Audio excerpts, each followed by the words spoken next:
this tariff story is the gift that keeps on giving, and we've seen the effect in the markets. What kind of effect is it having on the government ahead of an election? Well, that's really interesting, Laura, because both sides are claiming to me that it helps them. Peter Dutton, as the obvious way it could help him, I guess, he can argue, look, the Conservative government does better with Conservatives, has done better with Trump when it was Morrison. Albanese's seen as linked too closely to Joe Biden, and that's a problem for him. But on the Labor side, they think that if Dutton aligns himself too much to Trump, that could put a lot of voters off. And they believe that, I guess, their shield, if you like, is that he's doing it to everyone. Because if he was only doing it to some countries, they'd be in a lot more political trouble over this, let's face it. So at the moment, it was interesting having the Trade Minister, Don Farrell, on yesterday. He spoke a bit about the critical minerals offer, and he's talked about giving America an offer it can't refuse. But he also said he was telling Howard Lutnick, the Commerce Secretary, repeatedly, you're just putting your own prices up. And I said to him, well, I'm sure he took well to that, you know. But Don Farrell's argument is, look, if you keep telling them, and I guess if things like Ed was talking about, the markets keep crashing as a result of, you talk about tariffs, maybe the best hope is that Donald Trump will come to his senses. Here was the Trade Minister yesterday. What we need to do, Andrew, is find out what it is that the Americans want in terms of this relationship between Australia and the United States, and then make President Trump an offer he can't refuse. The deal that Australia put on the table was access to our critical minerals like lithium, manganese. What's the nature of that deal? The offer to the Americans was, look, we'll work with you. You want these critical minerals. You want them for electric batteries in cars. You've mentioned some of the other things, mobile phones, all of these sorts of things. But the process of extraction is expensive. Would that be Australian money or American money when you talk about increased investment in digging them out? Both. Okay, and that was put, so an Australian financial offer was put on the table? No, it wasn't a financial offer in that sense. It was a way forward to try and get support both in Australia and in the United States for extracting these critical minerals. Yeah, really interesting. That is a line, I think, and he used it at the Global Food Forum the Australian was hosting last week. It's a really good domestic line, isn't it? Well, the playing field's the same because our competitors haven't been given exemption either. All it's doing is making it more expensive for the Americans. It's a great domestic line, but you make the point, Andrew, in speaking to Don Farrell, is that does that line really go down well in negotiations, that constant reminder? Yeah. Look, I mean, that is going to be their tactic, hold the line. What else can you say to an extent? You can keep offering them things. What concerns me is we gave them a great big cheque for AUKUS and they still gave us the bird. After Donald Trump said we'll give great consideration to an exemption, that raised false hope in the government. There's no doubt about that. Well, interesting to see what Malcolm Turnbull said about AUKUS this morning. It was some dumb guys making the deal, but, you know, he has a long history on that. He also backed Australia having some kind of peacekeeping force in Ukraine. Yeah, well, I reckon my whole adult life we've been, you know, like this with the US. So are we moving into a time when we're not? And, you know, how much of this foreign policy argument on this is going to be part of the campaign? And I was thinking about coming on here and saying foreign policy is hardly ever part of a campaign. But let's face it, last campaign it was about China, the other superpower. Now it's going to be about America because I think Peter Dutton and Anthony Albanese, there's a big difference here. And it's Albanese aligning himself with Keir Starmer and the Europeans on security.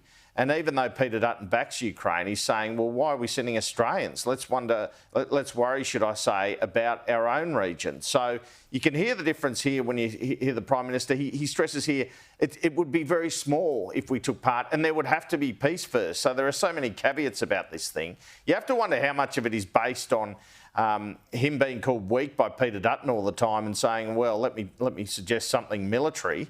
Here was the Prime Minister and the Deputy Liberal leader's view of it, her opposition to it yesterday. First, of course, you need peace to have a peacekeeping force.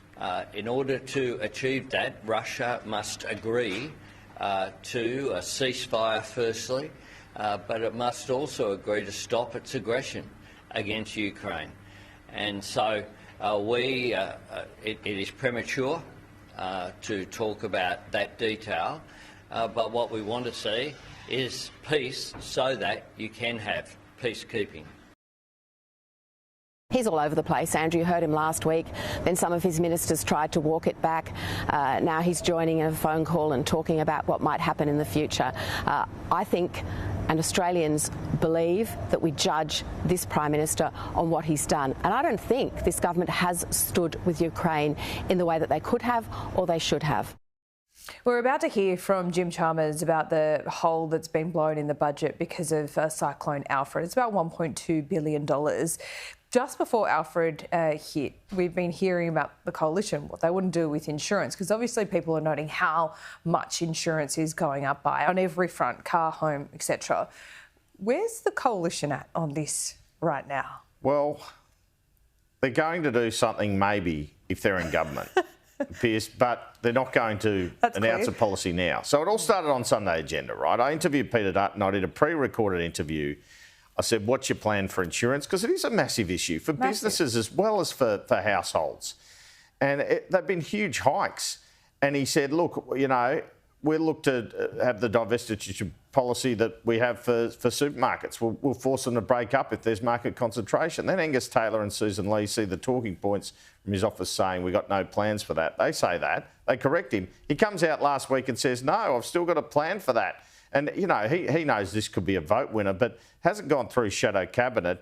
Susan Lee played her what she said, and she said there wasn't a cigarette paper of difference between what she said and what Peter Dutton said. Well, I'll tell you what, that's the biggest cigarette paper I've ever seen. Here's Susan Lee.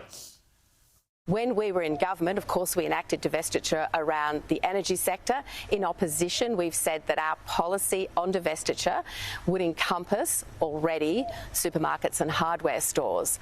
And then we said, both Peter Dutton and I and others, that if we get to government and there is evidence of concentration of market power in the insurance sector and the insurance industry is doing the wrong thing, what you just heard Peter Dutton refer to, then we won't hesitate to step in. Are you concerned this insurance matter wasn't discussed at Shadow Cabinet or any other forum? Have you spoken to Mr Dutton about it at all? Of course, we speak in the leadership group all the time. We have regular phone hookups. None of that is an issue at all. And I don't know quite why you're making it an issue, Andrew, because there actually isn't a cigarette paper of difference between what was said by Peter Dutton and what was subsequently said by me. This is a policy if you get into government and find something. Well, we will always be ready to act. Oh, whatever, cigarette paper, but you look as confused hearing that the second time round as you did the first. Well, Peter Dutton's actually a lot more convincing about it. Yeah. And look, I really think that Labor is going to try and make this front bench thing an issue. Susan Lee, Angus Taylor, compare them to our team. So people might not like Albanese and might be willing to give Dutton a chance, but they need a convincing front bench performance, the Dutton team, for this election, because people do know that if they're voting for Peter Dutton, they're not just voting for Peter Dutton. They want a team that's got the experience and competence behind him. In a way, it's a reversal of what Morrison was trying last campaign when he was saying Albanese hadn't held an economic or security portfolio. They're going to turn the tables on experience. So there's going to be a budget, 25th of March. The conventional wisdom is that they use that momentum and call an election that weekend. But wisdom isn't always conventional, is it? That's not what I'm hearing. I mean, look, who knows? I've heard so many different things. Someone said, look, you're going to get the election date right because you predicted every single date, they cheekily said to me. But I think at the moment, mate, people in the very senior levels of government are thinking about May 10, waiting for the budget to breathe a bit, look at the poll numbers out of that. Maybe, in the wake of deficits, you don't want to go straight away. But we know they'll be doing energy bill relief, and I'm sure they'll push it up from 300 to 500. So people will be more into that than they will be about the deficits, let's face it.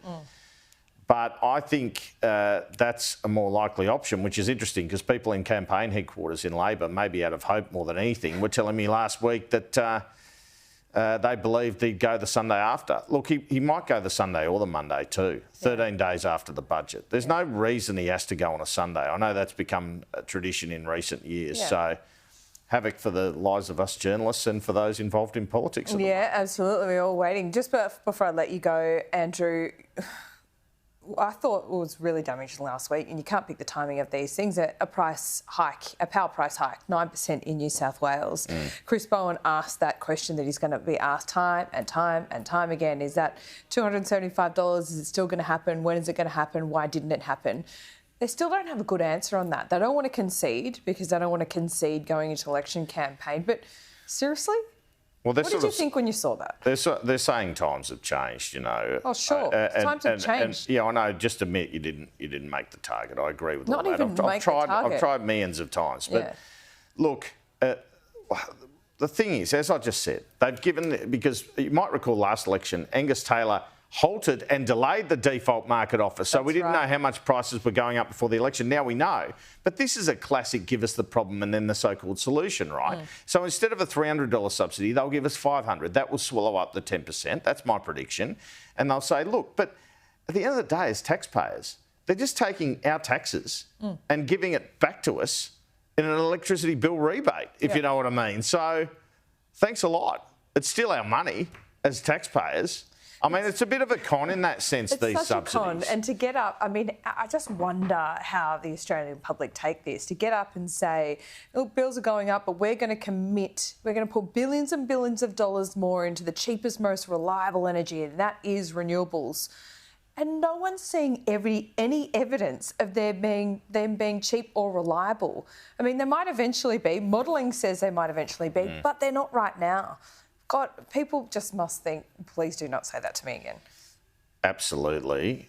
And, you know, it's a different scenario than after the Black Summer bushfires where climate change was playing more at the last election. But the opposition says our short-term solution before nuclear is put more gas in the system.